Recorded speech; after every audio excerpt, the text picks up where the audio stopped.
think it's okay for us to go ahead and get started. I know I want to give as much time as we can to the presenter today and to all of you who are attending and are engaging in the breakout discussions. So thank you so much for being here. Welcome to the pre-conference session with AIDPH in partnership with Open. I can't tell you how excited we are to be here today as Open members to support the network and to support the work of advancing oral health equity, which is a key part of our mission here at AIDPH.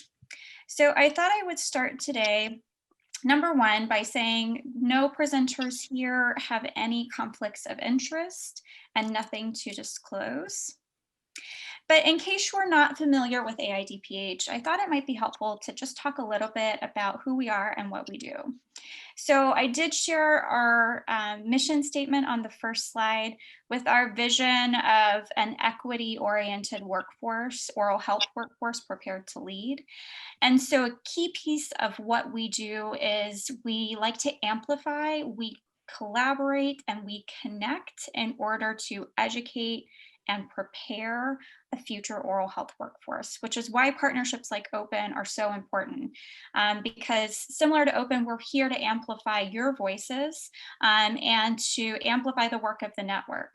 And so we're really excited to be here today to support Open Nationals. And we think we put together a great workshop with a wonderful speaker. And I know I'm personally very excited to get started here with all of you in this interactive workshop. So before we get started with the workshop pieces and I go into a few housekeeping details, I'd like to introduce Ms. Ife Johnson, who is the Executive Director of Open. And in case you're unfamiliar with the Open Network and have attended AIDPH events previously, I thought it'd be a great opportunity for Ife to introduce herself and the work of Open. Thank you, Annalise. Welcome to you all. My name is Ife Johnson. I'm Executive Director with Open, Inc. The Oral Health Progress and Equity Network consists of over 2,000 members across the nation, all 50 states. And we welcome you to join us for free. You can go to our platform, communities.openoralhealth.org. You'll find that we're tenacious doers, pragmatic visionaries, truth seekers, people magnets that foster safe spaces. We connect with purpose, we drive collective action, and we disrupt with inclusion. We also are system thinkers.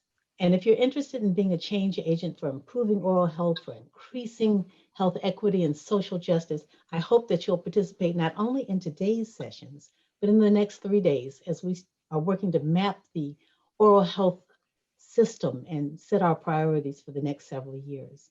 We need your voice in the room. And before we get into the day, I just want to have a big thank you to all of our sponsors for the national meeting, the American Dental Association, Mouthwatch, the DentaQuest Partnerships, the National Oral Health Conference, Clinical Scholars, Aspen Dental, Critical Learning Systems, and Advancing Oral Health in the Safety Net. And lest I forget, AIDPH for sponsoring our efforts and providing the CEUs for today's meeting and for several sessions in the next 3 days. More information on all our sponsors can be found on the sponsors page on the Pathable link. Thank you so much for participating. We hope you'll enjoy the sessions. And we've got a lot of nice surprises in here for you. I'll turn it back over to Annalise. Thank you so much, Ife. What a wonderful introduction. And we're so excited that we're here to support the educational content with Open as the first time that we're able to offer continuing education credits at any Open event. And so we're very excited to support Open and support the network in this way. So just to go through a few housekeeping tips here for today's workshop. Number one, I believe everybody has the ability to name yourself. So if you'd like to consider renaming on the Zoom link, you can do that by hitting right above, I think it's the audio. You can hit the arrow and then rename yourself with your pronouns. And the format of today's workshop, this 3-hour workshop, for the first hour, we'll have a presentation by Dr. Clarence Spiner. followed by small group breakout discussions. And then we'll have a 15-minute break because I'm sure we'll need it. And then we'll have a report out of the discussion sessions moderated by Dr. Caswell Evans. So I'd like to introduce Dr. Caswell Evans, who is our moderator for today's discussion, for today's workshop. And Dr. Evans is one of the founding board members of AIDPH. So I've had the pleasure of working with him for the past 5 years and really benefiting from his leadership and his guidance. And he's been recently retired from the University of Illinois at Chicago. And so he is certainly not ending his illustrious career, but merely moving on to a new chapter. And so with that, I'm going to turn everything over to Dr. Evans to moderate this workshop. Thank you, Annalise, and good morning, all. It is certainly my pleasure and privilege to serve as your moderator. And the capstone of that role is my pleasure in introducing our expert speaker today, Dr. Clarence Spiner. Dr. Spiner was raised in a low-income and segregated environment at the time in Orangeburg, South Carolina. He has served in the U.S. Air Force and included a tour in Vietnam. He's worked a number of odd jobs throughout his career, which undoubtedly has given him an experience in the practical realities of life and particularly positioned him well from his own experiences for our subject today. While working, he completed his BA in sociology at University of California, Berkeley, and then went on to complete his master's in public health degree at Berkeley as well. He did his pre-doctoral work and education as a health planner for the National Health Service in London, England, and then earned his doctorate at DRPH from UC Berkeley, and served as assistant professor at the University of Oregon subsequently, where he developed research and teaching interests in race, ethnic relations, and health. He earned his tenure as associate professor and then was recruited to the University of Washington School of Public Health. There he studied tobacco-related behavior and opinions about organ donation and transplantation. He teaches program planning and evaluation, evaluative research methods, and values and ethics in research. He's developed new courses at the University of Washington's Honor College based upon 2 prize-winning books. He directs his own study abroad program since 2007 called A Dark Empire, Addressing Multiculturalism and Health in Britain. So with that, it gives me a great pleasure to introduce our distinguished and expert speaker, Dr. Clarence Spiner. Dr. Spiner. Oh, thank you very much, Caswell. I need you to write that down and send it to me. That was pretty good, man. Okay, thank you all. I want to, first of all, acknowledge the slide that we have here, that I have no financial arrangements. I wish I did, but with any organization, and there are no conflict of interest. So Josh will be advancing the slides for me. Thank you, Josh. And this is the one I want you to first of all pay attention to, because the essence of what I'm going to be talking about is the responsibility of who is in charge in order to make change in our society. Now, what I've been asked, what I'm usually asked about is, okay, Clarence, there's racism. What are you going to do about it? Well, if I could do something about it, man, believe me, it would be done. But at least it's happening out there in the streets now. And I want you to pay attention to this abstract here. Again, the point that I make is that 75% of the US professorate is made up of white people, okay? And we just have to say that right out front. And public health or dental health is not immune. And so the point being made here is that academic institutions need to invest in programming that prioritize anti-racism policy, curriculum, and community. And so basically that's what we're going to be talking about today. And I would like for this to be as interactive as possible, but as I understand it, I need to get through my slides, take about 30 or 40 minutes, and then there will be some Q&A. So you can, you'll have access to me there. And who knows, maybe when you go to your breakout rooms, I might still be around depending on how things go. Next slide, please. And just to let you know that statistic that I put out there about 75% of the US professorate being white folks, this comes from a study. This is not the Donald Trump pulling out statistics that don't mean anything and just making them up. This was a study that was done by the National Center for Education Statistics. And there have been a number of other studies talking about the predominance of white people in academia. Now, this isn't to bash white folks, but the point is that it's real, it's there, and this is what we need to be dealing with. As you see here, as I put down here in bold print, 41% of the of professors in our colleges and universities are made up of white males and 35% of white females. So roughly you got about 75% of the population, the people who have the power in academia, people. Professors have power, okay? They decide who is to be let into the school and damn it, who's gonna graduate? And they have control over the classrooms and everything else. So it's very, very important that we look at this dynamic, we look at this statistic and decide what are we going to do? We, not me, we are going to do about the issue of anti-racism. Next slide, please.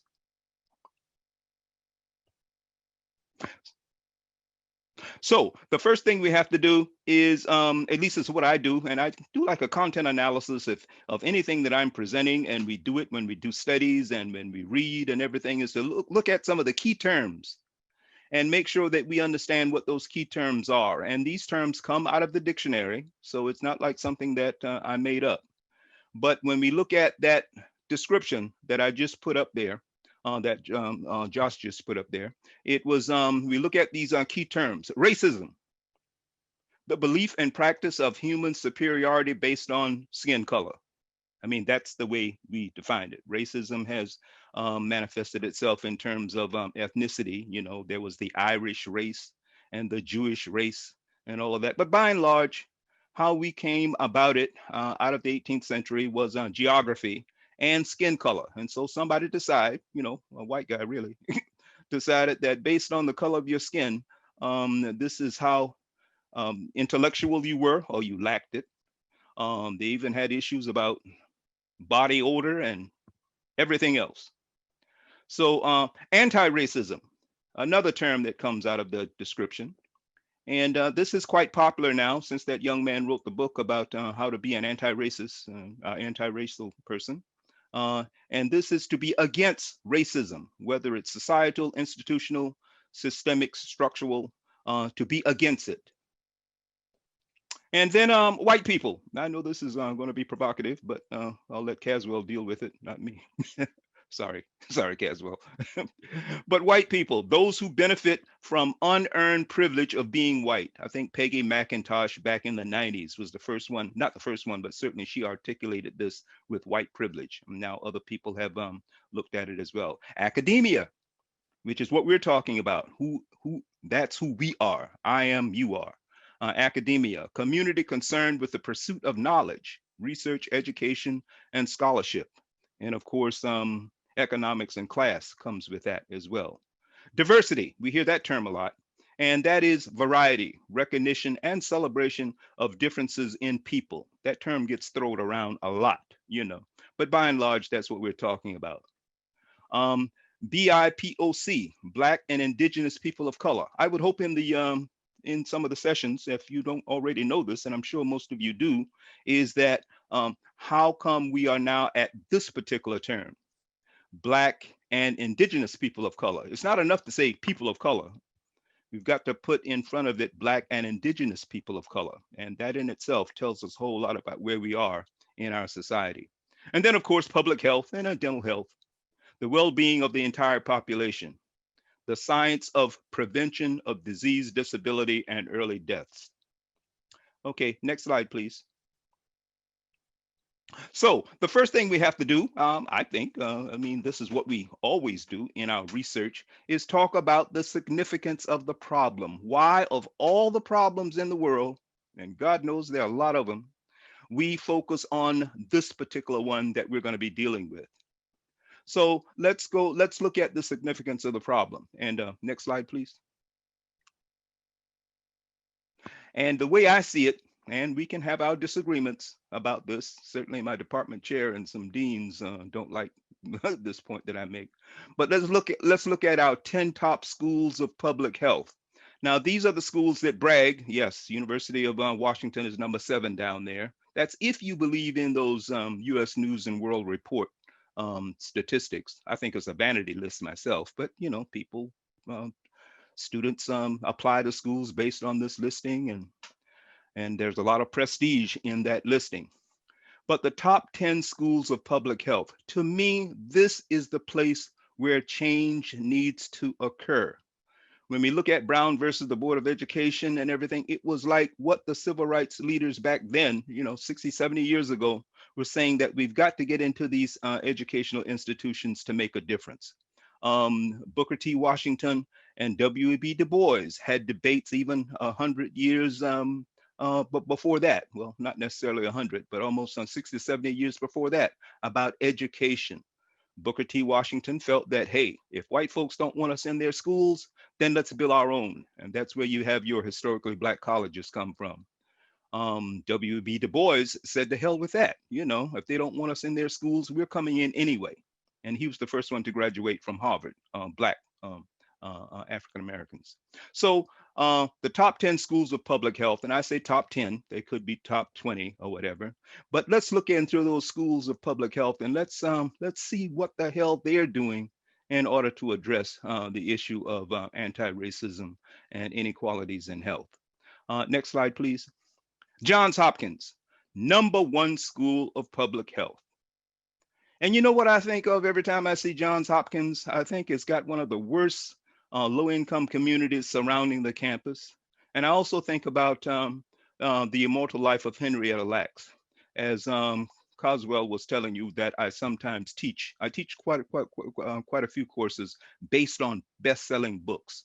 I take the entire book and we look at each and every chapter and we take it apart in terms of addressing issues of inequalities, racism, discrimination, and such.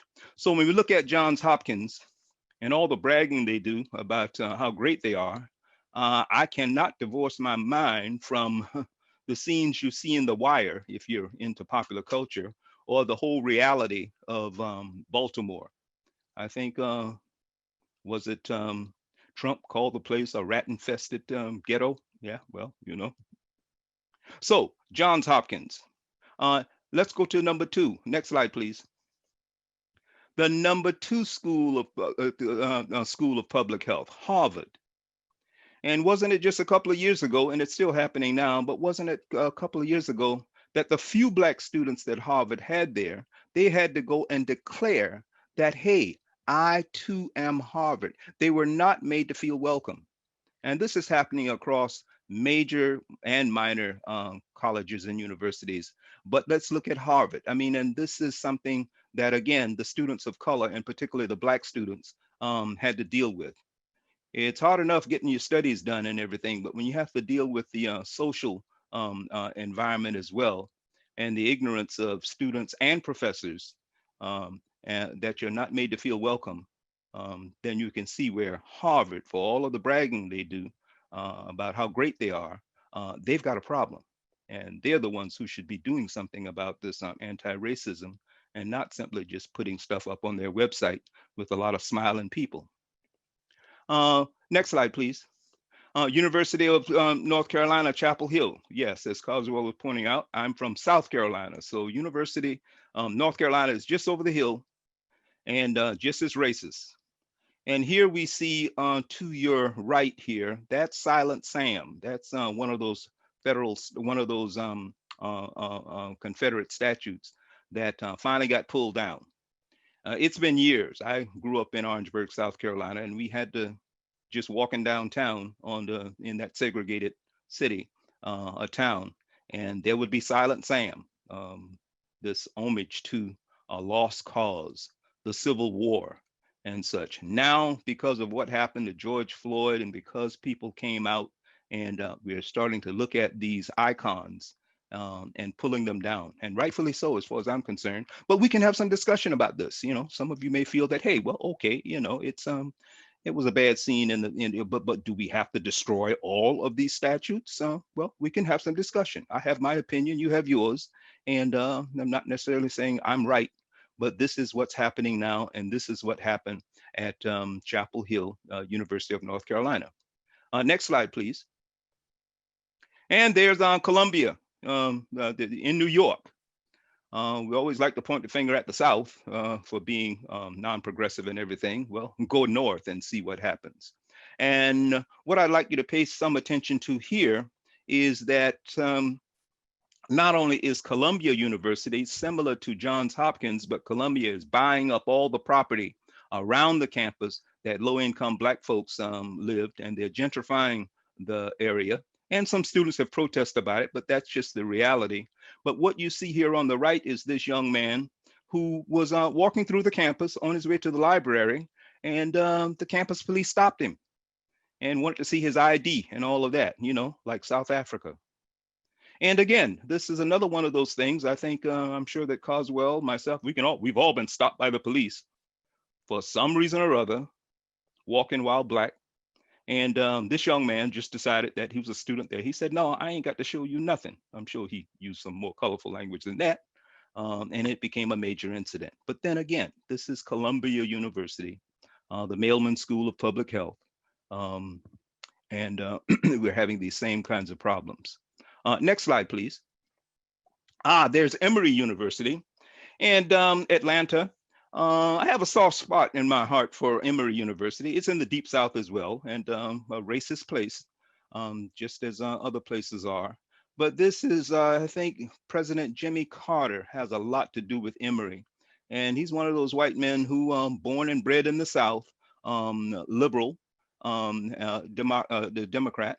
And, you know, he's trying to do something about the issue of racism. He knows what it is, okay? He's not one of those folks who you're gonna ask you about racism and why do you feel the way you feel and all of that.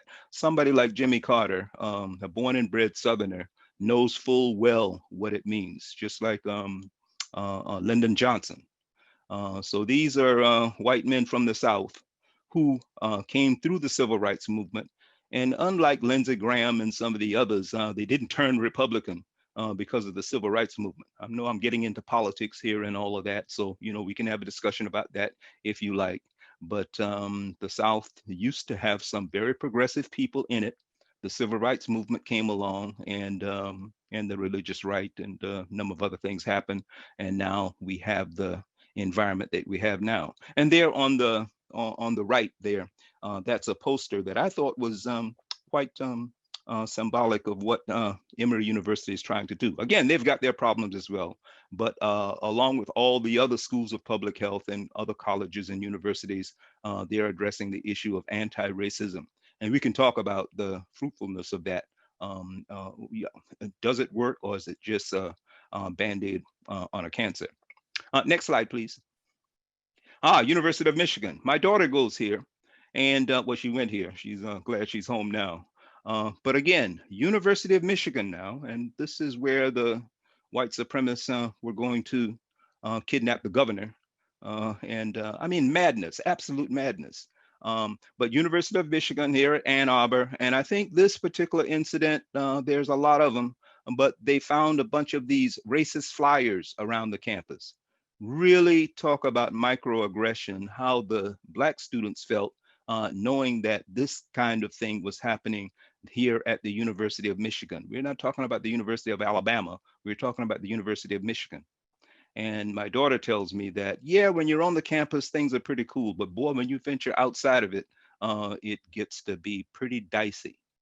And why should any student have to go through that? We go to universities to get an education and to be enlightened about things, not to be harassed and suffer from microaggressions. Next slide, please. University of Washington. This is mine. Yeah, this is where I'm at. And as I said, my presentation is being recorded here, so I might not be around next year. But here we have what you see on your left there is George Washington, and I guess I made for the University of Washington. And students have come to me saying, Dr. Spiner, we need to tear that statue down. I said, yeah, okay, well, go ahead. But what we've had here is, and this is true at another campus as well, but affirmative action bake sales.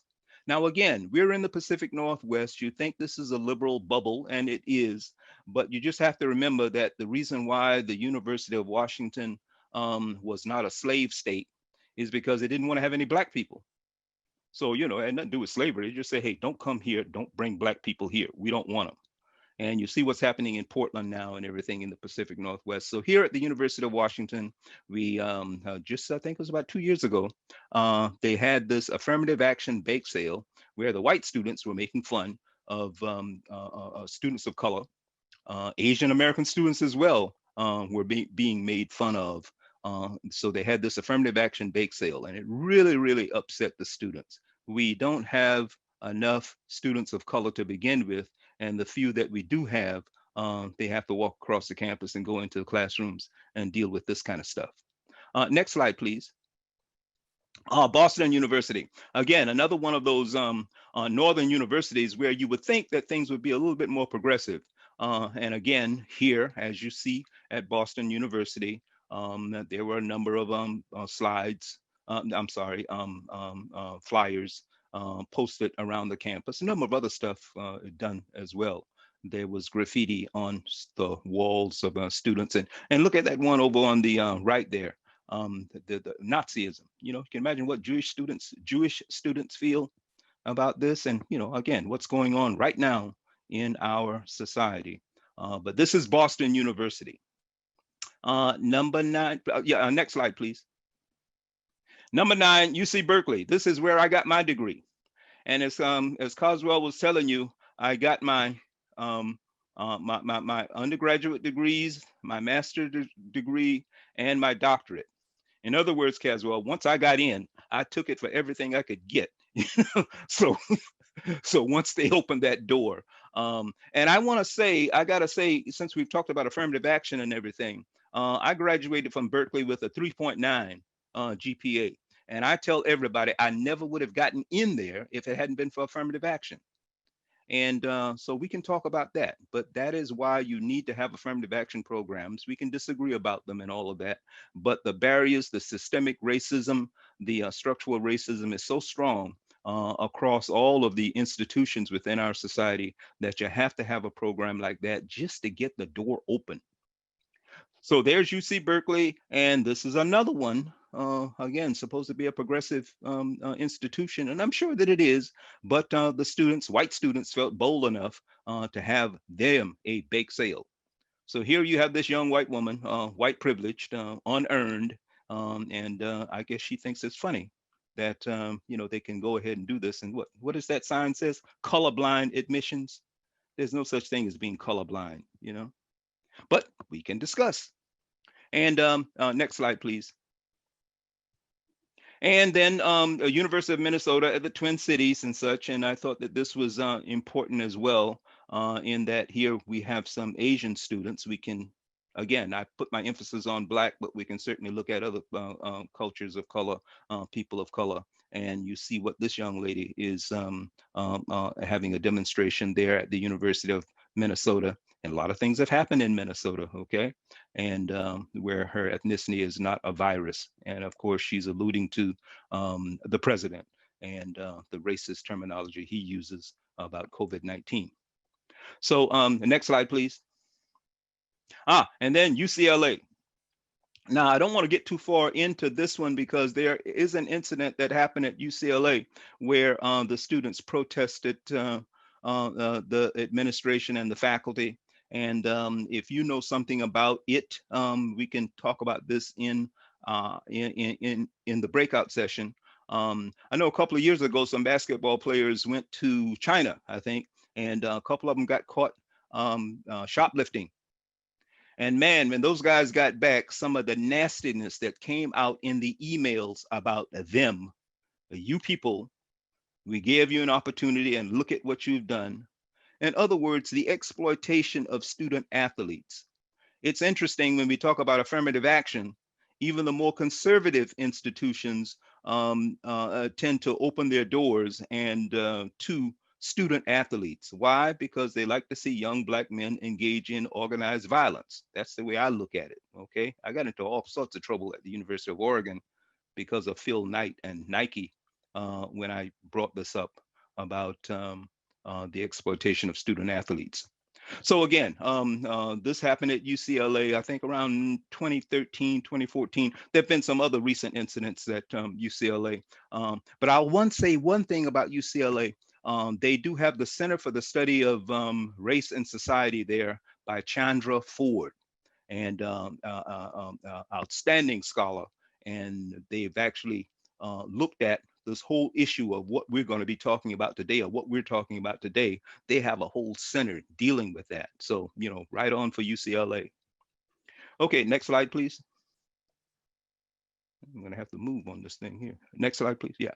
Okay, so our objectives, as you can see there, and these were listed in the with AIDPH. The identify the drivers of institutional racism within academia, analyze the efficacy of current anti-racist interventions, evaluate potential solutions, and apply anti-racist concepts to oral health education and workforce. So let's go through those. Next slide, please.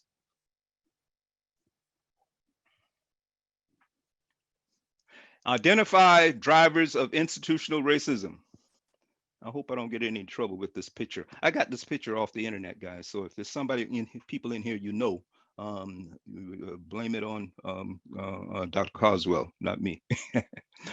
Institutional racism. Please remember the definition of it. I know you already know it. Policies and practices that are in place, whether intentional or not, that produce racist outcomes. And the drivers are the faculty. My point being, to the degree that we have the kind of faculty which is predominantly white, and we have the kind of microaggressions that take place on these predominantly white campuses, it's got to be the faculty that are largely responsible for this, okay? And I know that's saying a whole lot, and I don't apologize for it at all. But when you look at the institution itself, you've got policies and practices there. In other words, I would like to zero more in on hiring policies and such. Who gets hired? Who becomes the faculty? Who are these folks? And they seem to be reproducing themselves. And again, we're talking about the 21st century here, folks, and 75% of the college faculty and such being white folks. Doesn't make any sense, not in these days and times. Next slide, please.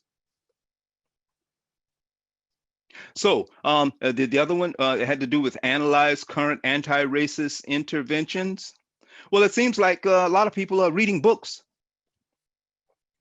To analyze means to examine methodologically, anti-racism, to be against racism, and intervention means to interfere or intercede. I was going to say to prevent, but it seems like if you're going to intervene, something is already happening. So we see all these books that are out, and God bless them. I wish to God I had written a book. That's the thing that I find so fascinating, and maybe we can have some discussion about that, is that it took me a while to get it around my head that I could get paid for telling white people that they're racist. I mean, I said, wow, I mean, really? And when you read these books, and they're all great, well, they're on the New York Times bestseller list, I can tell you that. This young man, Kendi, I flipped through his book, jealous, I was envious, but he didn't say anything in there that, Caswell and I don't talk about, or you don't talk about among yourselves. I would think there was just nothing. I mean, he just wrote it all down. And then, so do you want to talk about race? This young lady, I think she's from the University of one of the campuses at the in Washington, not University of Washington, but one of the other campuses there. And I read her book, and you know what it is? It's a series of blog posts, and she's an excellent writer. Let's put it that way now. Again, she's a damn good writer, but they're blog posts, and she just turned them into chapters. And she just said, yeah, okay, same kind of conversation that we're having now and you may have in your breakout session. She just wrote it all down. And then there's white fragility. And I read Robin DiAngelo's book, and I thought she did some pretty good stuff. And then I read a critique of her by another Black professor. And he wasn't jealous. He was just pointing out some of the things that she had done. Robin DiAngelo, she's guilt tripping folks, and rightfully so, because I think a lot of the stuff she says is absolutely true. But she's got 2 houses and no Black friends. So people are making money off of this stuff. And I don't know, I don't think it's enough to just write about it. I mean, really, but again, it could be that I'm envious that that I didn't write it all down. The stuff that I'm talking about now, I just wrote it all down and put a cover on it and make all kinds of money. It's the race business, we call it. And I want to be careful that I don't bash it too much, because again, I'm a little bit envious that the folks are making money off of this stuff, and I didn't think to do it. Okay, the next one. Next slide, please. Evaluate potential solutions. Now, again, this is where the challenge comes in, because I don't know what to do. I really don't. But I know that when you say evaluate, it means that you have a measure against a standard of acceptability. So again, when we talked about integration of schools and such, we looked at what was going on in white institutions, and whether we're talking about Harvard or whether we're talking about no matter what the university college was, and Black folks said, hey, wait a minute, if that is the standard, if they're the ones that are being taught all of these things that need to be taught about in order to change society and make things better, then we want it too. And it's the same thing with, I would think, in dental schools and such. You're getting people in, you're getting dentists, producing dentists in the world so that they go out and do and make a difference and such. And so we all want the same thing. And solutions are, of course, answers. And the only thing I could come up with was no justice, no peace. It's what John Lewis talked about, good trouble. Sometimes you just have to go out and jack some people up. You just gotta, or wait until they die off, like Strom Thurmond and some of those other racists.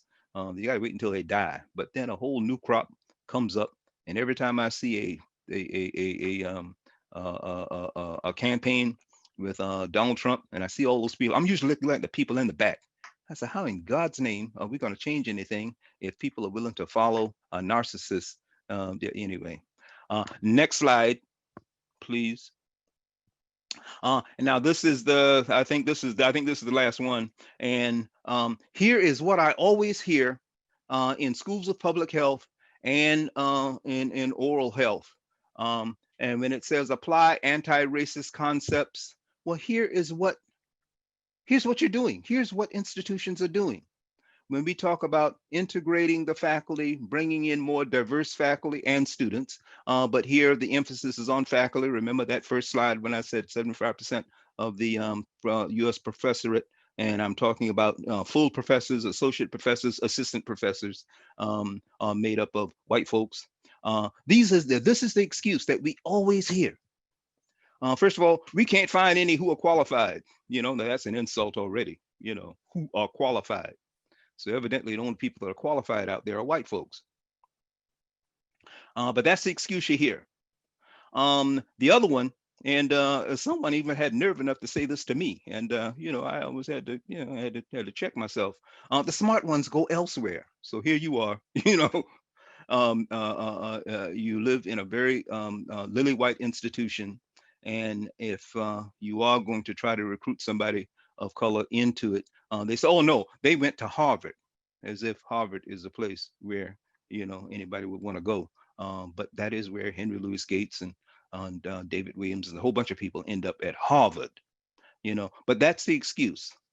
And then the other one is that we're often told, and this is, the people recruiting faculty and not doing a very good job of it, is they don't know any.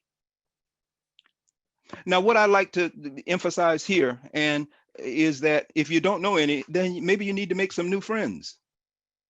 We have faculty in my department, and I'll just go ahead and say it, but when job positions come up, what happens with faculty is that, yes, you advertise all over the place, you do all the things that you're supposed to do because of federal guidelines and all of that, but by and large, you pick up the phone and you call Fred and say, hey, Fred, we got a job out here, send your application in, and that's how it works. It's who you know. And to the degree that 75% of white faculty don't seem to know any other people of color but themselves, then you see where you got a problem. Now, this other one down here, they like to be around their own kind. You've heard that before. I call this the birds of the feather argument. So if you can't find any Black folks, if you can't find any people of color, if you can't integrate, have more diversity in your faculty, it's not because you have not done your job. It's not because of institutionalized racism. It's not because of any of those policies and practices that are in place that produce those racist outcomes. It's because those folks want to be around other Black people. I can understand that, believe me. God knows when I was at Oregon, I sure wish I could have found some Black folks. But we go everywhere. You got Black people in Alaska, for God's sakes, we're everywhere. So it's a petty excuse and it's used and it shouldn't. And then that last one down there is we tried.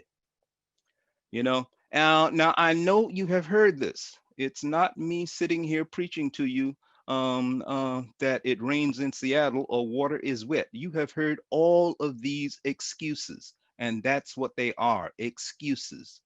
And you should not allow these excuses to be sustained.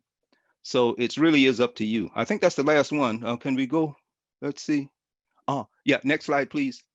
Yes, and this is there's one more after this, but this is a quote that came from a student when I was doing my research to make this presentation.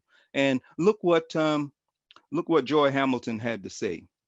What we see is faculty members getting tenure, becoming full professors, moving up the ladder, whereas what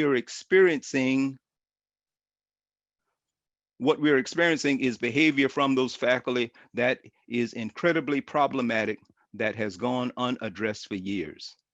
And that is where the problem is. Look in the mirror. That is where the problem is. Look at where you are working. Look at what you're a part of. You're either part of the problem or part of the solution. So it ain't up to me to give you a lecture because that is demeaning as far as I'm concerned. But it is up to me to give you some talking points to say, okay, let's move on this thing. Let's make a difference. Okay, last slide. Okay, so this is it. And I want to, hey, 7:45, man, I'm doing all right. I want to thank Josh for being very patient and advancing those slides exactly as I would. And I know Caswell is he's gonna have to face some of the stuff that I said in the breakout session. But thank you all very much for listening to me. I really do appreciate it very much. And thank you. And bye. Thank you so much, Dr. Spiner. What a phenomenal and provocative presentation that you've left us to consider. If it's okay with you, I'd like to give everybody a few minutes to ask questions, and or Dr. Evans, if you would also like to respond, reflect, whatever works best for you.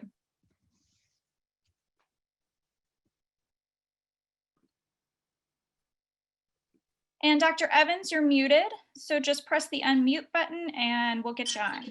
Yeah, sorry, Annalise.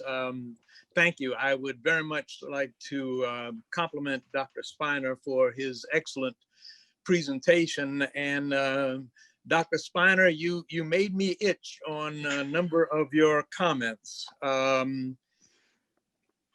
You know, I don't know what to say. You really hit it right on the button. Throughout my career, I've had an opportunity to be at the schools of public health, your list 1 through 7.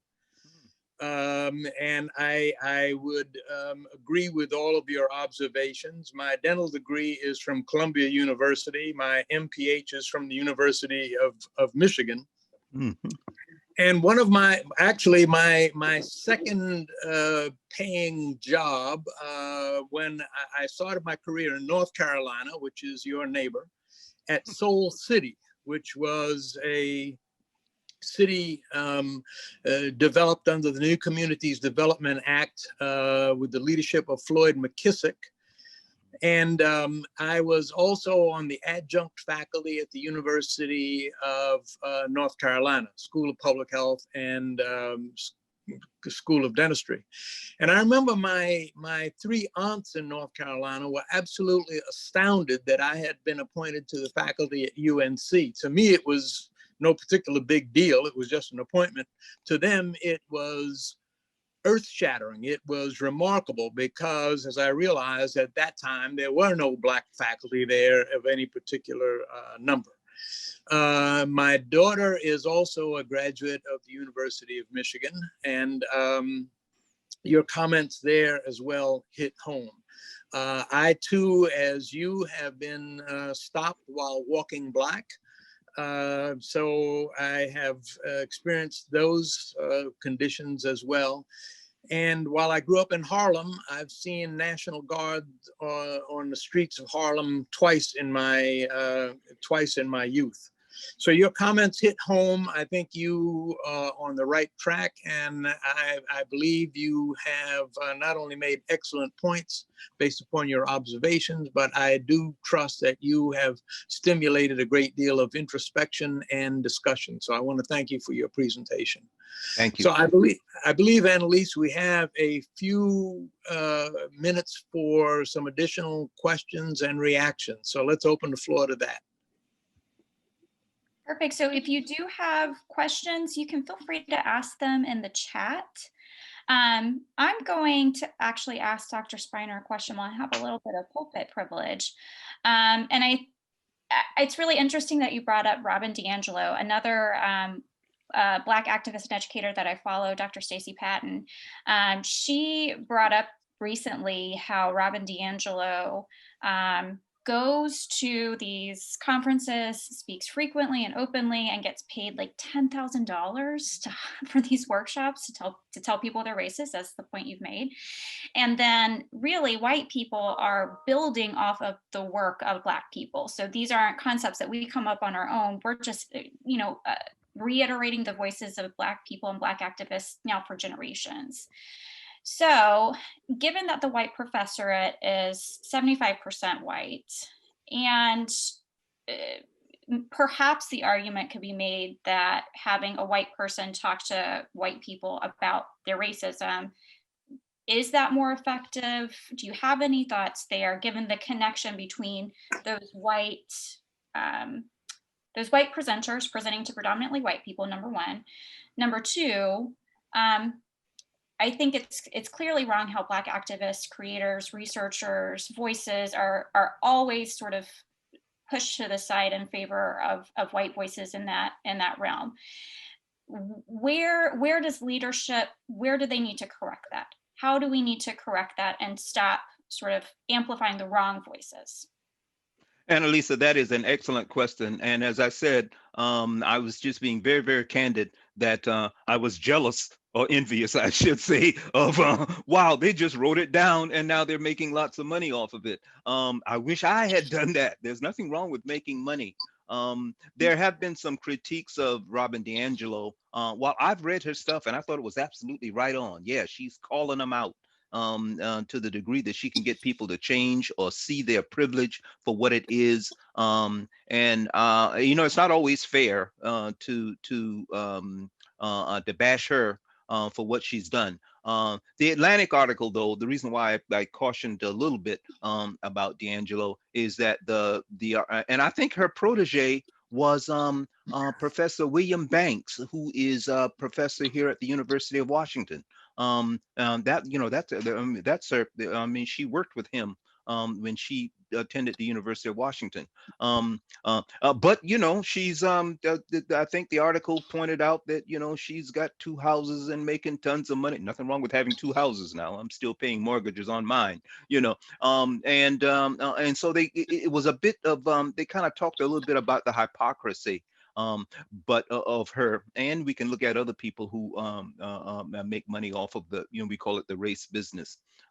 Again, I know that I'm a bit arbitrary about it, to the degree that D'Angelo and others can get people to see their racism, and that the workshops that universities and colleges put on are not just, okay, we had a workshop, or we have a diversity committee, so what else do you want? To the degree that those workshops they don't often attract the faculty. See, that's the thing. Us faculty, and I'm talking about me and Evans, we don't have to attend. White faculty don't have to attend. It's usually the staff who have to, working class folks who and some students, but attend those workshops. And they are not the ones that can produce change. They are not the ones who say that, look, we're not going to hire this person, we're going to hire that person over there. We need to integrate ourselves. This person of color is just as qualified, if not more, and this is the person that we want in. Our faculty is too lily white to begin with. I know I'm saying put that adjective in front of it, and so that can be provocative, but the point is so I run a little hot and cold with those folks who have done quite well making money, and there's nothing wrong with making money, pointing out the problem, saying, hey, this is a problem. And to the degree that D'Angelo and some of the others can get people to sit down in the same room and come up with solutions, that is really the issue. Talking about it and singing "We Shall Overcome" and guilt tripping is, that has its place. But how are you going to change anything? And my view is that it's the faculty, the old boys, that have the power to change. And so we can rattle their cages and make things happen. Yeah, I think those are excellent points. Mm-hmm. I want to, I see a great question by Shirley Lewis Miranda. Shirley, would you like to unmute and ask your question to Dr. Spiner? Hello, yes, thank Hi, you. Shirley. Hi, Shirley. Hello. Thank you for the great presentation. So for me, what I've seen a lot of people face is there are always roadblocks because you keep reporting, you let the higher management know what's going on, what's happening, and then you land up realizing that they're just protecting the sexist or the racist, so it's like, okay, where do I go from here now? So that can get to be a little discouraging at times. Yes, yeah. Well, I was going to say the young people call it the status quo, but that's what we've always called it. I think they have another name for it, but yeah, it's and again, it gets to the definition of institutional racism, policies and practices that are in place, whether intentional or not. That's very important to say. Even if you didn't mean it, you're looking at the outcome and saying that, hey, this is not what we want. Why is it that we continue to have these kinds of issues, these same kinds of problems? I mean, you made the issue of sexual harassment and sexism. Now, these old boys thought that they never thought they were doing anything wrong, and it's only through the Me Too movement, started by a Black woman, that's changed, that is changing. Still a long way to go, but it's changing that status quo, changing that mentality, changing that attitude that men think that they can do what men do. And well, what's the problem here? Well, it's causing a lot of problems, and thank God that something is being done about it. Still a long way to go. So yeah, it's that's the way I see the issue, Shirley. That it's got to change. So thank God for young people now. I mean, again, some of the things they do out there, I kind of wonder, saying, don't break any windows, folks, But then when Caswell and I was growing up and we were in civil rights movements and everything, I think I know my parents were wondering, quit causing problems. We got enough as it is. And but things change, you know. So Yeah. yeah, and it's what Yeah. John Lewis calls good trouble. So you know, yeah. Yeah, thank you for that, because I'm glad we're all speaking about it, because I feel that's one step in the right direction. Because in the past, it was all, everybody was hidden in their little cocoons, and now everybody's speaking about it. So I guess if you're a sexist or racist, you tend to be more careful of how, you hope they'd be more careful. Thank you, though. Thank you, Shirley. Okay. Thank you. Mhm. I'd like to, yes, thank you both for that question and the answer. I'd like to throw it over to Karen Dent. Karen Dent, would you mind unmuting yourself and asking your question for Dr. Spiner? And that might be the last question we have time for today. However, Dr. Spiner said he might surprise us with some entries into breakout rooms, so he might be able to continue the conversation even if we don't get to all the questions. Me and my big mouth. Yeah. Yes, Dr. Spiner, this is Karen Dent. My question is, do you have any potential solutions to this quandary? I think we've, especially in recent months, we all have been made aware, more acutely aware of how systemic the problem is, but what are steps we can take to address the problem? That's a very good question, Karen. You know, it's really fascinating, and it seems like I'm dodging your question, like a politician would, you know, but I'm not. Is that the reason why we have become so aware? Things are turbulent out there now. Two reasons, and I think the one of the founders of Black Lives Matter articulated this much better than I. Is that we have the kind of president that we have, and we also have this virus that has forced people to be inside and watching TV and watch a man die, George Floyd, and actually have the cop who killed him look up at the camera and want to know what's the problem here. And it outraged everybody. I live in an all-white neighborhood. When I go jogging at night, I'm passing all these signs that say Black Lives Matter, Black Lives Matter, Black Lives Matter.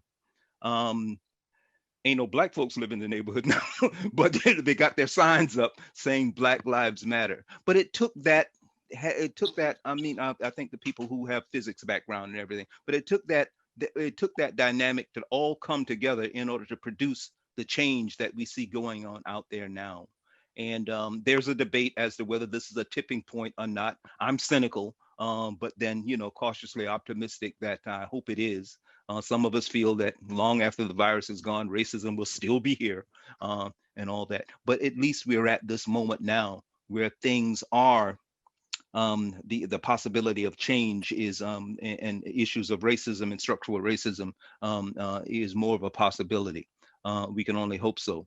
So again, what solutions I have, again, I throw it back to us. Now, the young people have done an outstanding job of shaking things up, and when we look at these kinds of what's going on here with this workshop or this interchange that we're having, that can produce change. Each individual that's in this in this conference can go back to their institutions and where they are and make a difference. Just being aware of it, and when there are, whether we're talking about admissions or whether we're talking about faculty hiring, a kind of sensitivity can come forward to say that, hey, we've been doing it this way for years. Let's change. Let's make something happen. And yeah. Mm-hmm. Wonderful. Well, I think that's a great place to pause our discussion. We are certainly not going to end it, but I do want to give everybody, first of all, thank you again so much, Dr. Spiner, for helping us frame the next little bit of discussion and certainly give us a lot to think about. I know I appreciate your candor and your willingness to be very open and honest and and not beat around the bush about what we need to think about and what we need to discuss. So I certainly appreciate that. So the next step of this workshop will be to break out into small groups. And so I'm going to project a slide really quickly if you'll bear with me. So I know I'm just sharing it. I'm not in presentation mode. So I hope you'll forgive that, but I just wanted to quickly project the next steps. We're going to break out into 6 rooms. So I think we have about 60 people here or close to it. And so there's going to be about 10 people. So there's 51 participants. I think we're going to do 6 groups. And we have guided discussions available. So there are 3 topics, and there will be 2 rooms that discuss each topic. And you'll have a facilitator in your room that will help guide you through the discussion. Now, knowing these groups and knowing Open and all of the active and engaged members, I don't think we're going to have too much, we're not going to have to work too hard to stimulate discussion. So the facilitators will sort of help move through the process of facilitation, and we're going to do that for about 45 minutes. I hope everybody had a nice break and were able to take care of things when they needed to.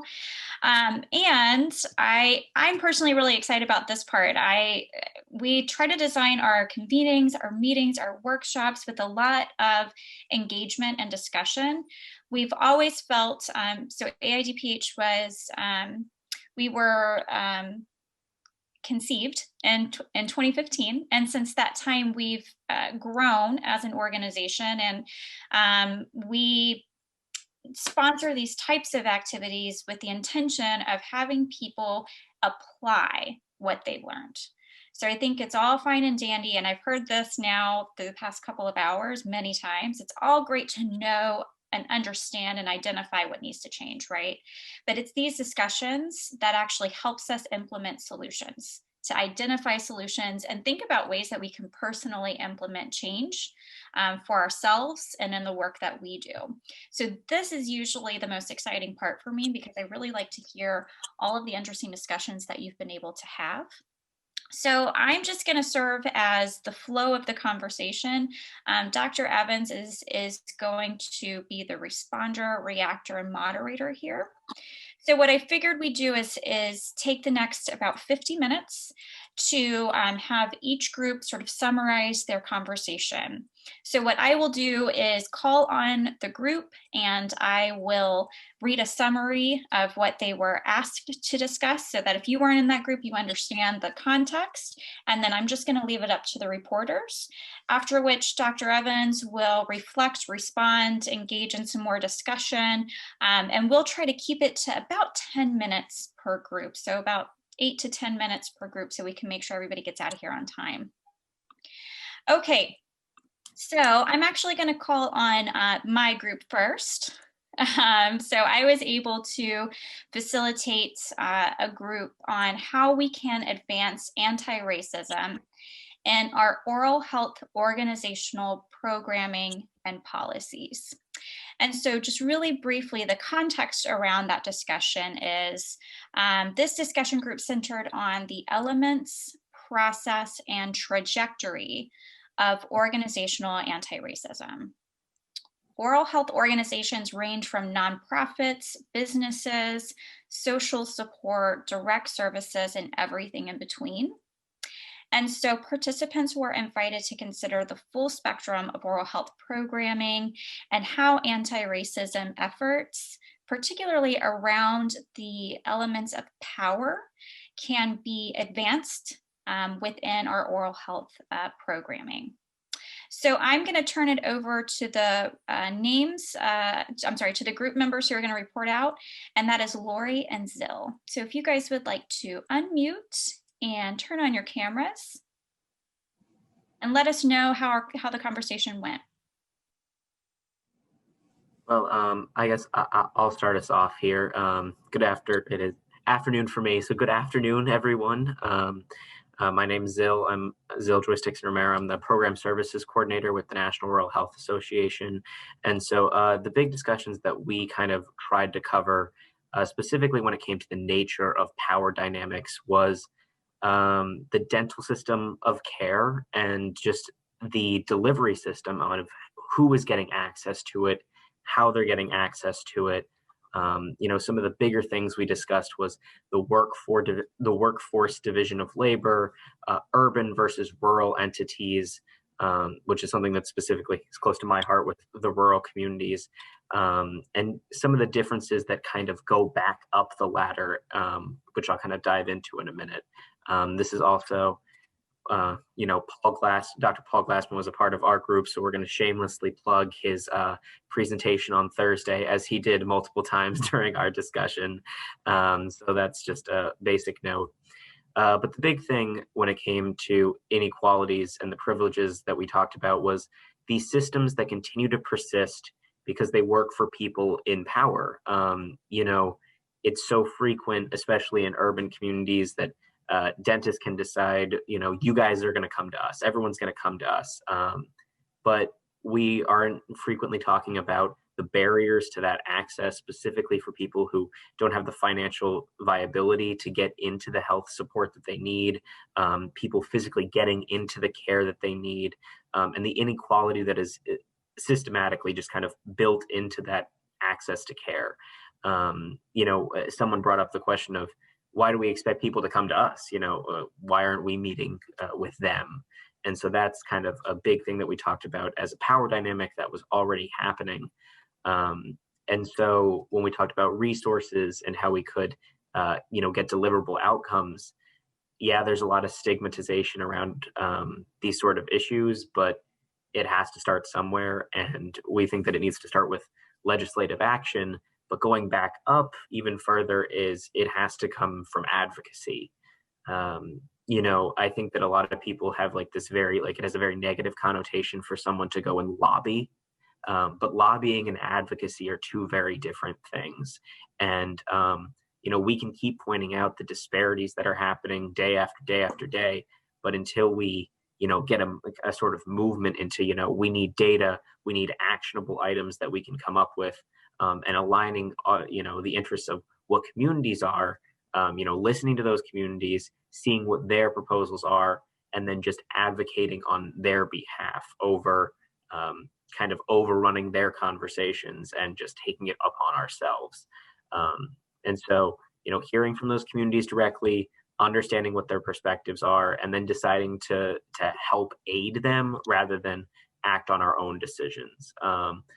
Leaders of those communities should not be the ones that have to come to us. We should be the ones going to them. And again, bringing it back to those power dynamics is, we want to shift those power dynamics to a model that helps change policy, provide better education, and get over some stigmatizations that are kind of already built within the system.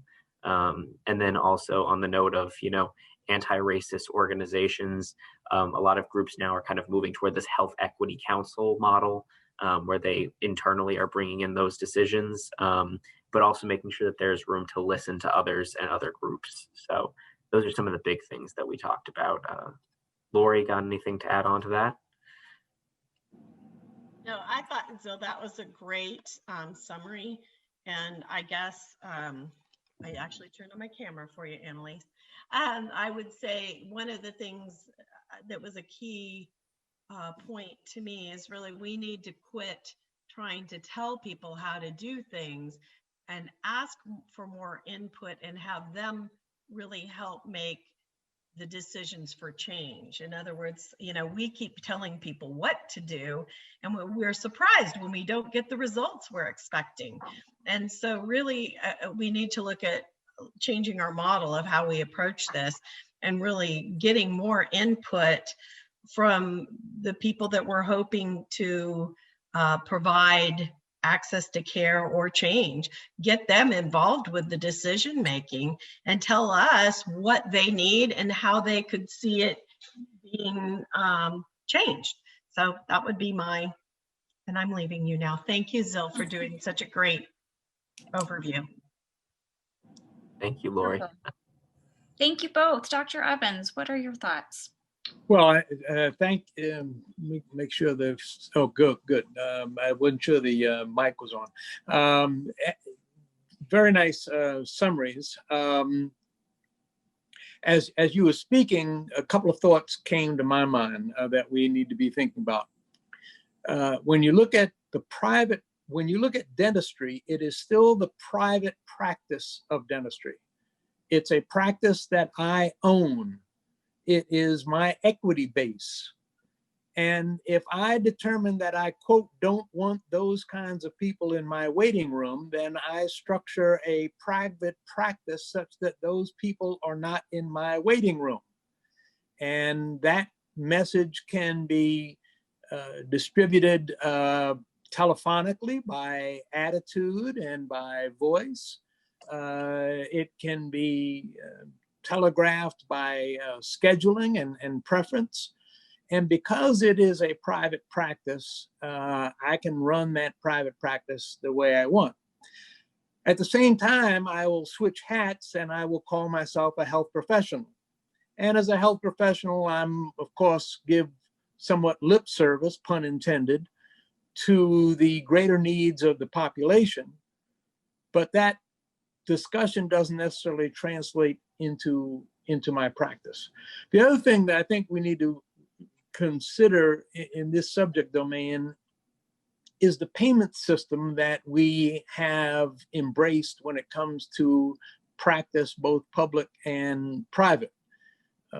Dentistry is still funded on a piecemeal procedure basis, having little or nothing to do with outcomes. So I can provide a procedure that in fact fails in a year, and I can repeat that procedure and I'll be reimbursed for both. And the number of piecemeal procedures I provide, the better my private practice is. So I'm not really focused upon oral health per se. I'm focused upon the procedures that I provide. And those procedures may or may not benefit oral health, but they certainly benefit my private practice. So those are some of the realities that our system represents. So when we think about inequities, this is one of the reasons that I talk in terms of inequities as opposed to disparities. We have inequities because there are systems in place that cause and contribute to these outcomes. They're not circumstantial, they're not accidental, they're not purely differences. These are inequities that are often the result of policies, program activities, payment systems, and the way our oral health system is structured. So those are my reactions. I think it's a wonderful report. Yeah, I love how truthful and bold and honest everyone is being, because I feel like we can't drive change and implement solutions without being able to be honest about what's causing the disparities. So I agree. Wonderful report out, and thank you for your reflection. If we can go to the next group, and so I'll read out briefly what the next group discussed. And that is, how can schools of dentistry, dental hygiene, and public health engage in more effective anti-racism efforts? And so this really did sort of highlight and underscore Dr. Spiner's presentation. And the group discussed how educational and academic institutions or organizations should be addressing anti-racism. We know that we cannot reduce or eliminate health disparities without an equity-focused oral health workforce, and anti-racism is a necessary component of achieving health equity. And so I have here that Jennifer will be reporting out for this group. Jennifer, if you want to volunteer anyone to help you, please feel free to do so. Thank you, Annalise. So we started our discussion talking about this CODA standard on diversity, and really worked through what parts of that might be helpful moving forward and what parts of that we may want to move away from. And so one of the parts that we felt like has been dated is the definition of cultural competence and the term cultural competence. Many other sectors have moved more towards cultural humility. And so we talked about how it's, from a provider lens, one cannot be an expert of all cultures, languages, and to show up in a space where you feel prepared to give folks what they need without being humble enough to ask how they need it can be problematic. And so, you know, the language that we're using matters, and how we're teaching future providers matter. And so moving from that competence lens to a framework of humility is really crucial moving forward. We also had a discussion about the difference between focusing, in the CODA definition, it describes it as focuses on the numerical distribution of students versus institutional climate. And so when you're talking about kind of sort of checking a box of diversity versus really creating an institution that makes people feel safe and welcome and sets them up for success. So we talked about kind of numerical distribution being that baseline important piece that we are measuring it, because we can't improve and change what we're measuring, but that there's more to it. There's more context, making sure that the institution itself welcomes that diversity and fosters a safe environment for it. So that kind of concludes, I think, the main points of what we hit on with the CODA definition of diversity. Definitely some room for improvement there, especially since that's the baseline that all the institutions are reaching towards. And then the second kind of large part of our discussion was talking about shifting to an organizational level, how our organization supports anti-racism currently.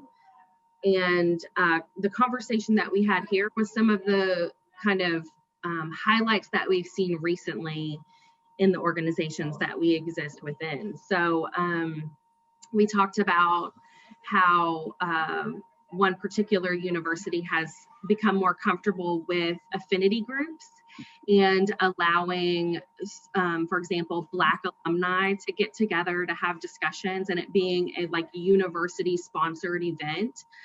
So becoming more comfortable with sort of supporting the need for that and championing it. We also talked about on the opposite side of that, how white affinity groups have started to form, and especially the last year, so folks can start to talk about sort of anti-racism content and what needs to be done in, you know, safe environments, and seeing more of that as a trend. And someone else mentioned public policy, and that the conversation of health disparities has been highlighted recently, especially with COVID, and how important it is to continue to recognize the visibility of that.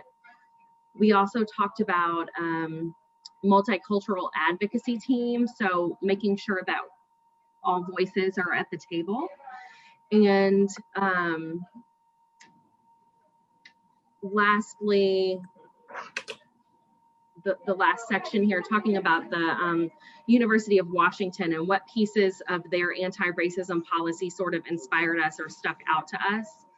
And what I heard kind of bubble to the top from that was accountability. We talked a lot about making sure that the spaces that we're showing up in, we've already done the personal individual work, so that when we are at a level of institutional or organizational change, we're kind of ready to show up in those spaces knowledgeably and kind of pull on those levels and make the power changes that need to be made. Yeah, I think that pretty much sums it up. I don't know if anybody else from the group wants to chime in or add something that I missed. It was a great discussion. I really appreciated everyone in the group.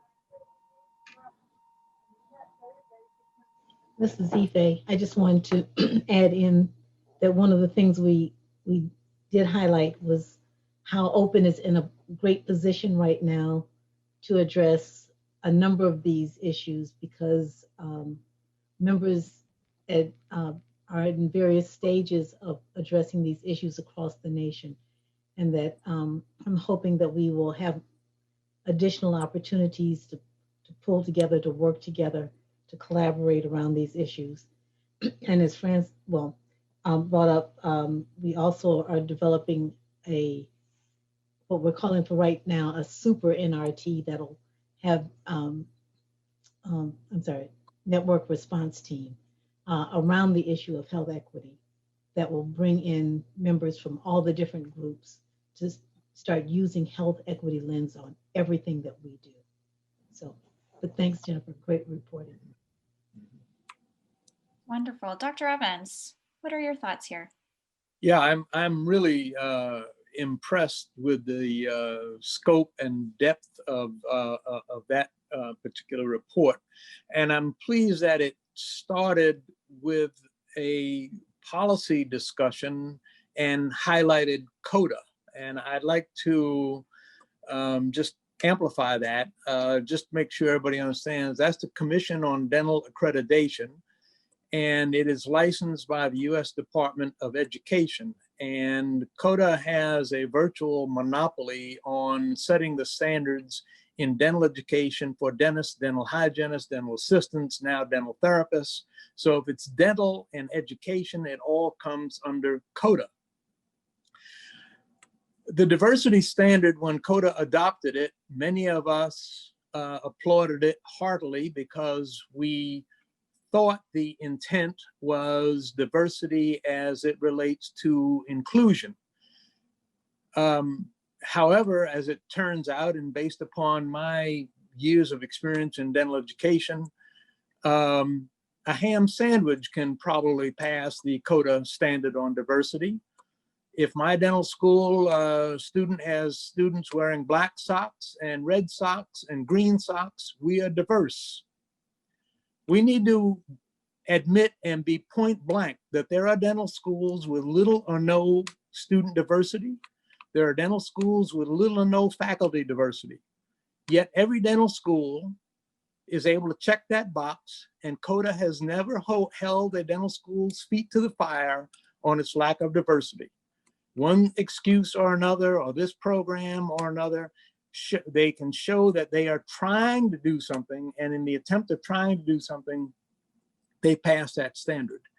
It would seem to me that if we're going to make a difference in dental education, then we need to be able to hold CODA's feet to the fire and force them to have standards that are clearly written, that have significance, and that they themselves will abide to. Now, in this discussion, though, we also need to look at the composition of CODA. Who, in fact, serves on CODA? What is the diversity of representation on CODA? Many of the people on CODA come from these dental schools that, in fact, do not meet that particular standard. So we talk about process and procedure, and this is sort of a self-fulfilling prophecy. The last point that I will leave with you in terms of another illustration on CODA, and I'm picking on CODA because I think it's worth picking on. And now that I'm retired, I don't necessarily call the standards, but I think it's 2.25, that focuses upon getting students out into community sites. Now, I don't have the standard directly in front of me, but as I distinctly recall it, it says in effect that all schools must have a community site affiliation, and must is something that all schools have to have relative to CODA standards. But then it goes on to say, and encourage students to participate. So I can pass that standard by having a community site, and oh yes, I encourage students to participate, but they're not really interested and they don't participate. And I pass that standard. So having the site does not necessarily translate that students actually get out and have community experience. These words matter. CODA spends a lot of time on its wording and its meaning, and there are great porosities in the CODA standards that contribute to the outcomes that we're discussing during these sessions. Thank you. That was really important. I particularly enjoyed your comment about socks and diversity. I might take that and use that later. I'd like to move on to a group that discussed advancing oral health equity and research, but I don't have anyone listed here and who is planning on reporting out. Does anyone who would like to report out from that group? So is it the one that I was facilitating? It could be. It was. So I have really good notes. Would you like me to add the context before you report out? Yes, and then I'm not going to, but I would like to ask either Corey, Primavera, or Tony to consider, and I'll help them, but I have really good notes and I'll share my screen when that time comes, okay? Perfect. All right. So to give context to the group discussion here, this group discussed reforming oral health equity research to include how we measure, discuss, and interpret health disparities. As oral health equity advocates, our ultimate goal is to eliminate oral health disparities and create optimal oral health for all across the lifespan. But there is no current standardized definition of health equity. There are no research tools like scales or surveys or indices to measure health equity. And moreover, oral health equity is often described as a component of health equity and not often a standalone concept for us to define and measure. How can we know we are advancing oral health equity or health equity if we can't define it? And how can we measure progress in oral health equity if we can't understand the benchmarks? So with that, I'll turn it over to this group to report out. All right. So let me interject really quick, Steve. Hi, always good to see you, always a pleasure. I believe that was group 2 who did that. I know there was a couple groups who were doing oral health equity. And Brittany, yeah, that you weren't in my group. No, I think there was a couple of groups. I know that was that was our group as well too. So we're going first and we're going to take all the good points. Oh, well, let's see then. So great, let's do that then. So Steve, why don't you have your group report out, and then Brittany, can your group report out, and then I'll ask Dr. Evans to respond to the entire topic. Does that work for everyone? Just doing some open facilitation on the fly. Sounds good. Okay, so if you were in Steve's group, why don't you guys go ahead and report out what your discussions were? So I'm wondering if, because I facilitated and I took really good notes here. So, and you can walk through them, but I'm wondering if Corey, Primavera, or Tony, or Eric, would one of you like to step forward, unmute yourself? Steve, I'll jump in and start off. So, all right, please. So I thought we had an awesome discussion. Steve, you did a great job in facilitation. Hold the screen there, hold the screen. But I think we began really looking at definitions of health equity and analyzing those definitions. And so it was important for us to call out and identify the reasons for inequity openly. One of the things that Dr. Evans pointed out is that a lot of times the definition was not just a definition, but the definition also then went into steps to solve the problem. And that in order for us to really have a good working definition, we need to just have it stand by itself.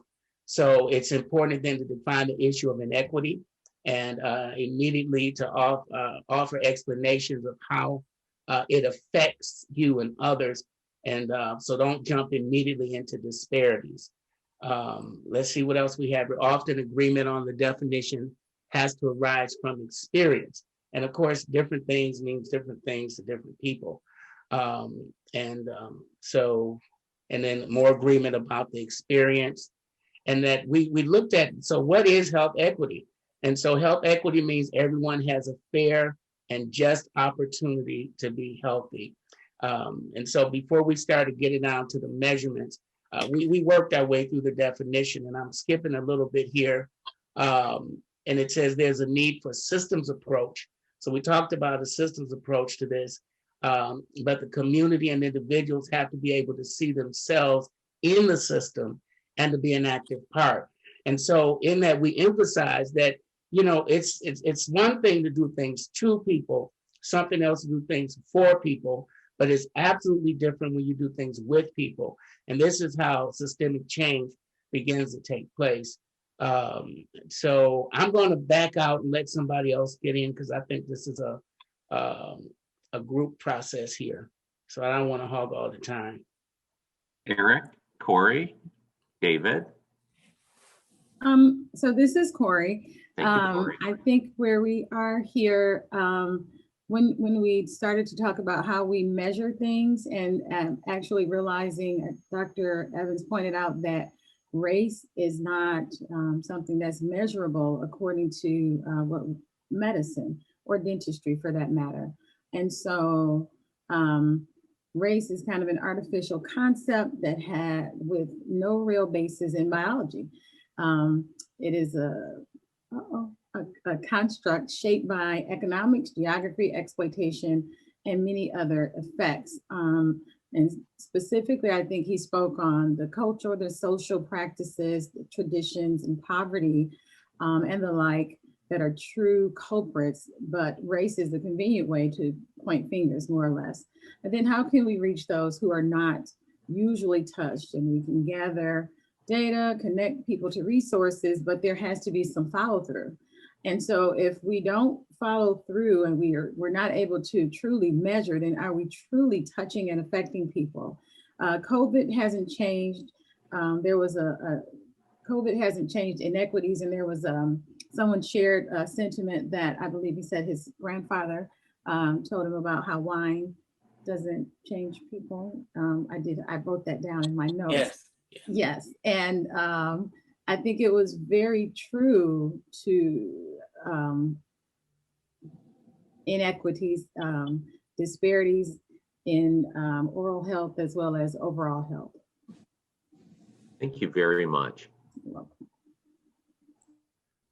Brittany, do you want to share your thoughts? And then I'm sure Caswell will expound greatly. So I'm going to stop sharing.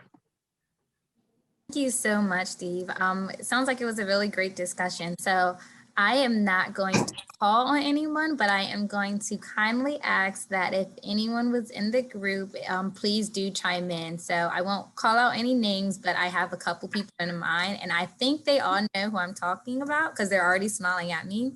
So, verbal cues. But just to kind of set the stage, we did have a very robust conversation. And one of the things that really emerged involving just kind of a standalone definition of oral health equity was that we felt that we did not need just a standalone definition, that we felt health equity in oral health equity needs to be integrated. So as the Surgeon General says, we need to put the mouth back in the body. It is one body and we need to acknowledge that. And then because of that, we really started to kind of really go into a deep dive of just what health equity means overall.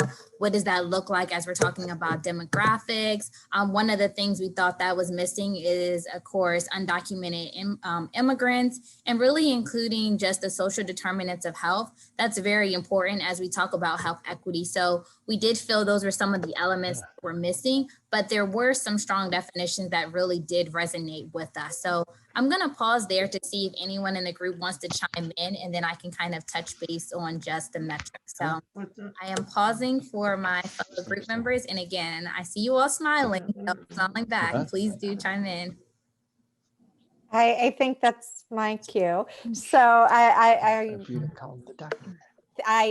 wholeheartedly endorse everything that Brittany just said.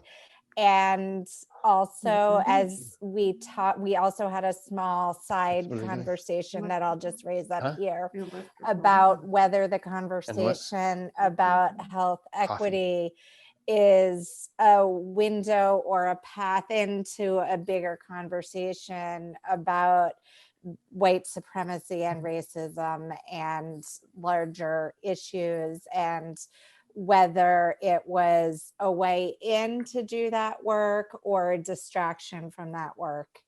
And I think we discussed it's important, and we work in healthcare, but wanted to just raise up that too.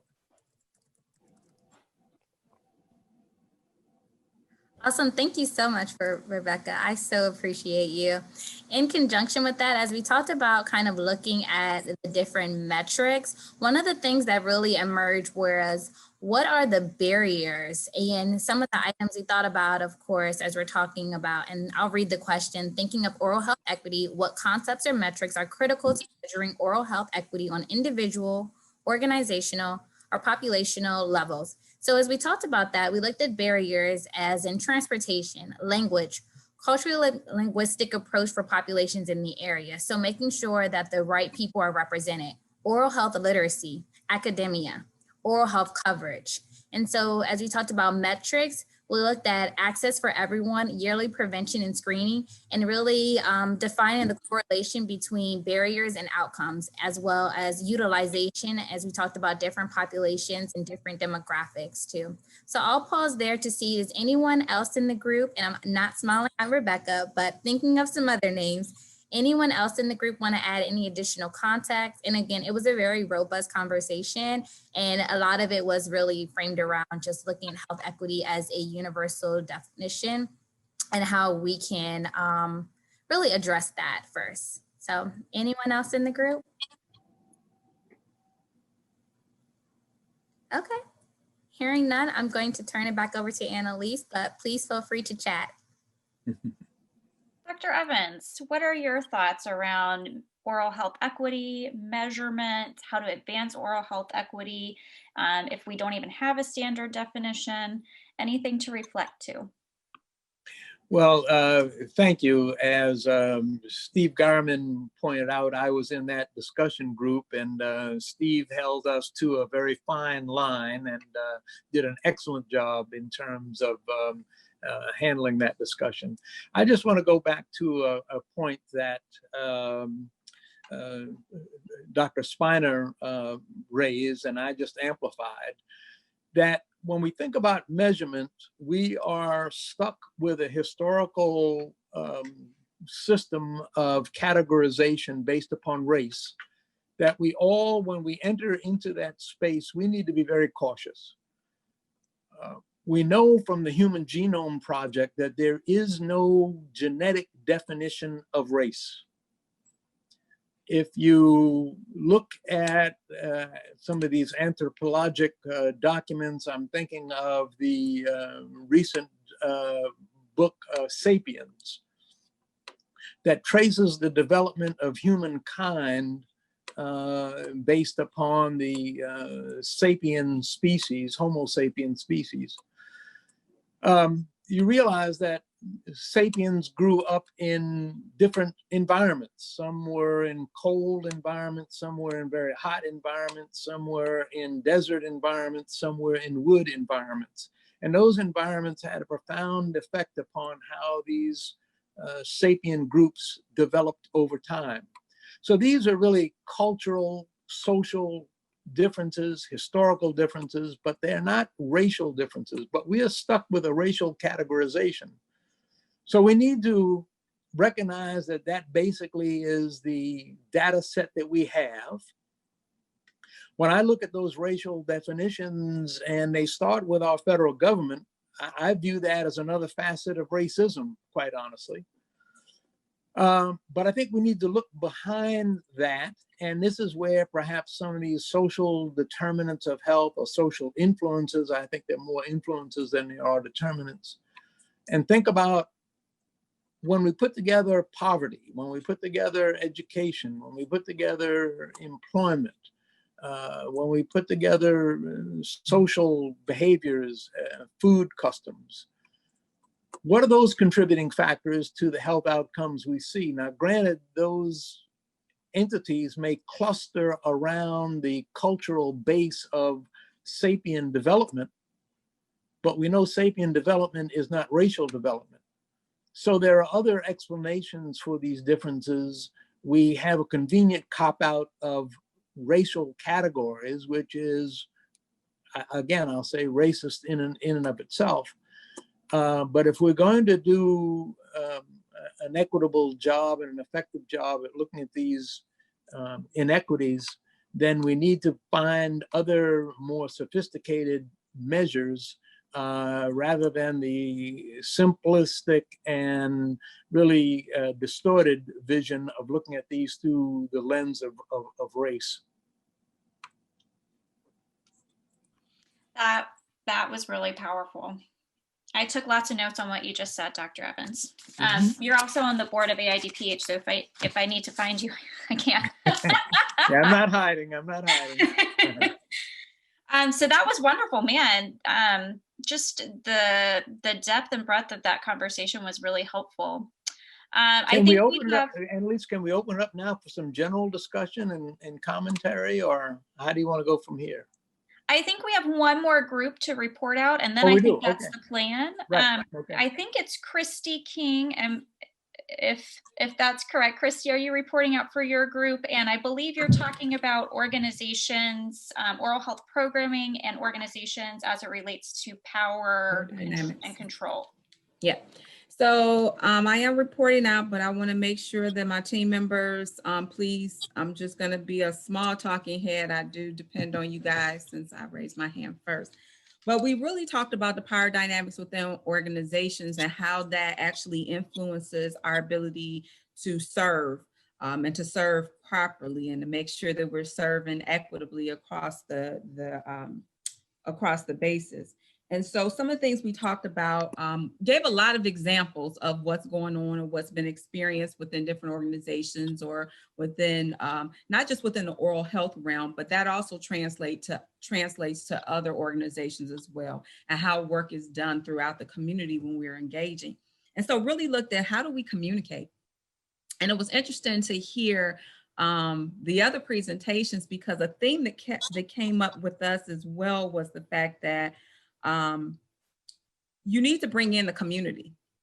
And oftentimes that we do programming or we're directed to have programming in the community, and we have these requirements and we have all of this dictated by our organizational structure.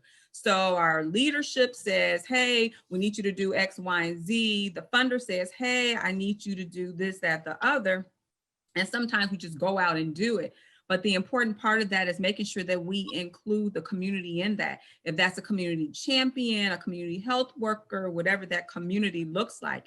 And that even as an organization going into a community, looking to do that work, making sure that you become part of the community. So it's still, you bring that power dynamic from here, even though it's there. And we know it's always going to be there because you have the money, you're kind of bringing out your knowledge and education. And that was brought up as well, is that we're the kind of the keeper of the knowledge, and we're imparting that knowledge on others, but really understanding we want to bring the community into the fold of where we're at. And that's into a community health group that's involved in the planning of the work that's being done. And that's making sure there's some type of reciprocity as far as the education process goes, is that the community is educating us to bring those power dynamics down, and that we as the providers, so to speak, are educating as well, but that we're never at a place that we're always up here.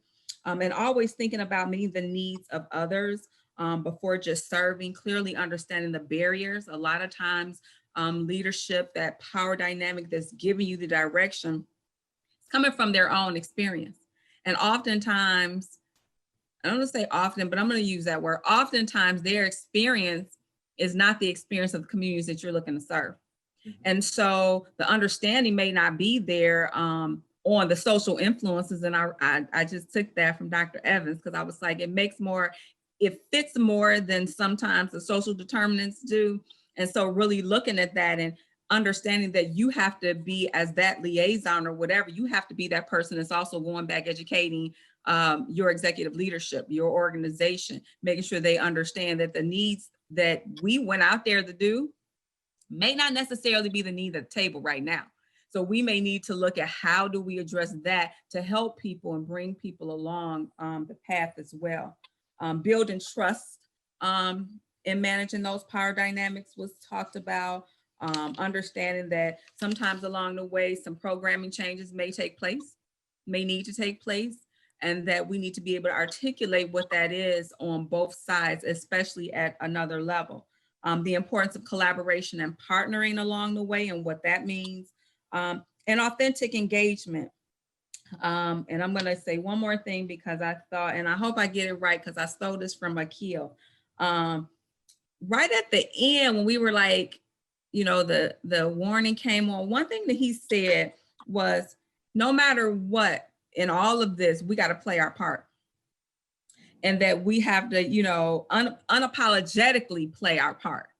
So not necessarily always having an excuse. And, you know, one thing Annalise said at the beginning was appreciation for the realness of the conversation. I think that authentic part, playing your part unapologetically is important. We're actually dealing with the power dynamics of the oral health realm, bringing health into oral health or oral health into health, bringing it into our organizations, and just kind of thinking about equity across the board. And so Celeste and Beth and Akil and all the other team members, please jump in. I kind of summarized it the best I could.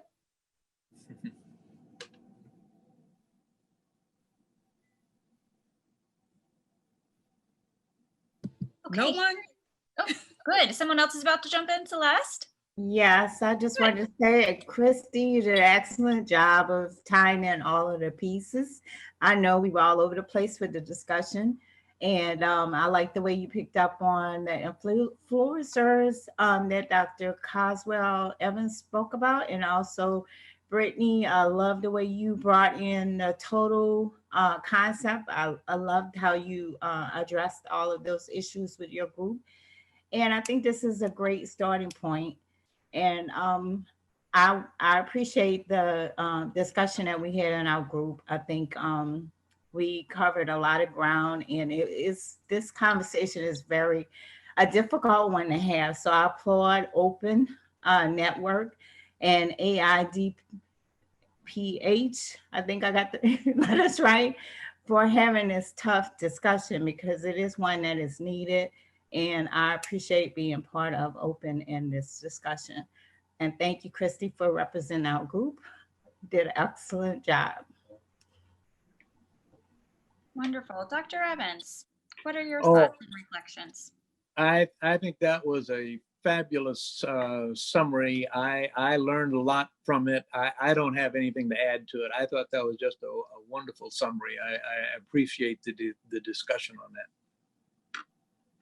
Well, I would like to spend, if it's okay with you guys, the next 8 minutes per Dr. Evans' suggestion of some open discussion and reflection and what you've heard from your peers today. I do want to say our goal here for what we're going to do with these workshops, I'd like to summarize and synthesize everything that you're saying and perhaps put it in some sort of document that everybody can go back and reference. So all of your perspectives and voices are so critical to this conversation. So let me stop here and just say what resonated with you? What resonated with you as we moved through these topics?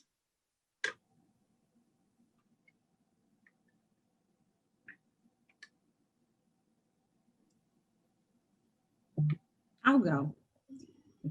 All right. What resonated with me was the fact that people are willing to have an honest conversation and have a difficult conversation as it relates to how we can try to actually do the work that needs to be done so that we don't have to talk about disparities or inequities. Because if we don't have the conversation, then we're not even acknowledging that there's a problem. So I guess the first step to resolving the problem is acknowledging that there is one. And so I'm just happy to be a part of the conversation in which we have acknowledged that there is a problem. And I look forward to also being a part of the change. I would like to add too that, and we discussed this in our group a little bit, but I think it's really critical that we take that move from talking about diversity and building, and I put it in quotes, diversity, and really become, and this is probably one of the few times I've given myself permission to say, use the word aggressive anti-racism. I've always been careful about using that word, but I mean it today. And so it's something that I have taken away from my small group, but also from this larger group conversation. And that I also am giving everyone else permission to please take that and move forward. I heard it in the comments, but I also heard it reflected back in Dr. Evans Caswell's comments, and I really appreciate that.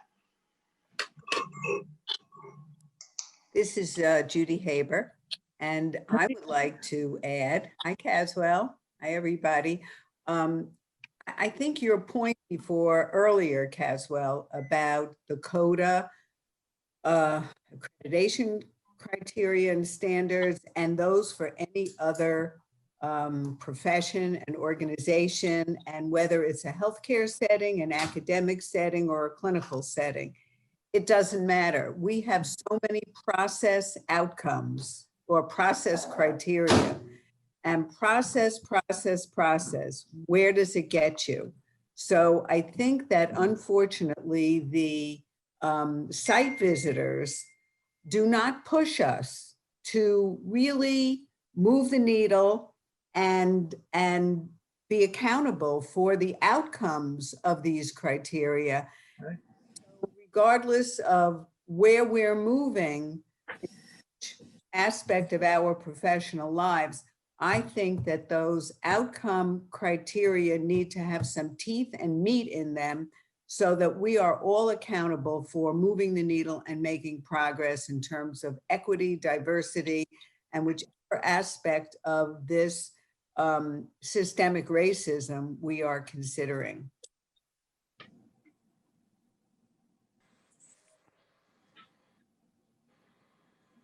Vivica, I see your hand is raised. Would you like to?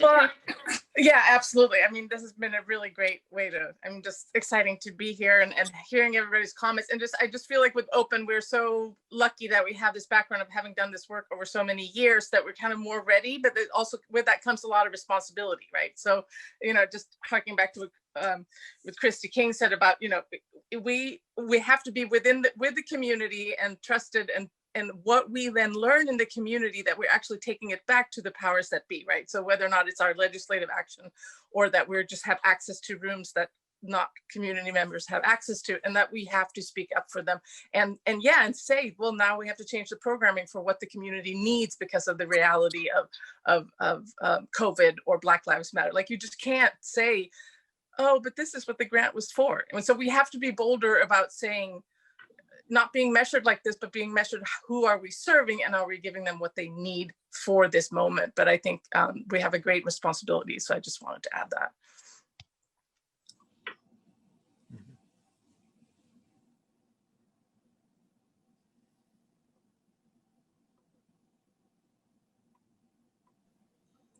Are there any takeaways?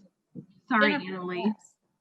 I was going to say, while we're looking at CODA policies under a microscope, it really made me think about how important it is to kind of do a policy audit of whatever organization you're a part of, looking at those things with a equity and aggressive anti-racism lens to make sure that the organizations you're within have policies that are not dated or antiquated or ineffective. Yeah, I think that's critical. We have 2 minutes left, and so I'd actually like to just ask Dr. Evans, do you have any closing thoughts today on the session? Oh, I do. Thank you. I thought it was an extraordinary session, and as we were speaking, a thought came to me that I'd like to share with everyone. It's a very simplistic way of summarizing the situation in oral health, but I think it has merit. When you look at the population cohort literally least in need of services receives the most care. The population cohort most in need of care receives the least care. That is wrong. We should not tolerate it. And when you look at that population that receives the least care, who is that? Who is that? They're people of color, they're elderly, they're rural, they're people who are in custodial settings, the list goes on. This again is not by accident. It's not by some artificial circumstance. It's the way policies, procedures, practices have been established. And the outcome is the population cohort in oral health most in need of services receives the least. And we should not tolerate it. And much of that is unfortunately based upon this artificial construct of racism, because people of color and the poor populate that component of the population that receives least care. So I'm hearing in your closing thoughts, Dr. Evans, a pretty clear call to action. And so I hope that that sort of stuck with everybody here as we close today's session, that it is our responsibility to change who is disproportionately accessing, receiving care, and also who is disproportionately making decisions about who is able to receive that care, and that each one of us here has personal responsibility to change that. So I want to thank all of you for joining us in this workshop today, for allowing AIDPH to facilitate this pre-conference session. And I hope that we've given you a framework to start the rest of your week, because I'm so excited about the other sessions this week. And you'll see us here throughout the rest of the week, engaging and joining with our open community. So thank you again so much for coming. A special thanks to both Dr. Spiner and Dr. Evans for their thoughts. And we'll see you soon.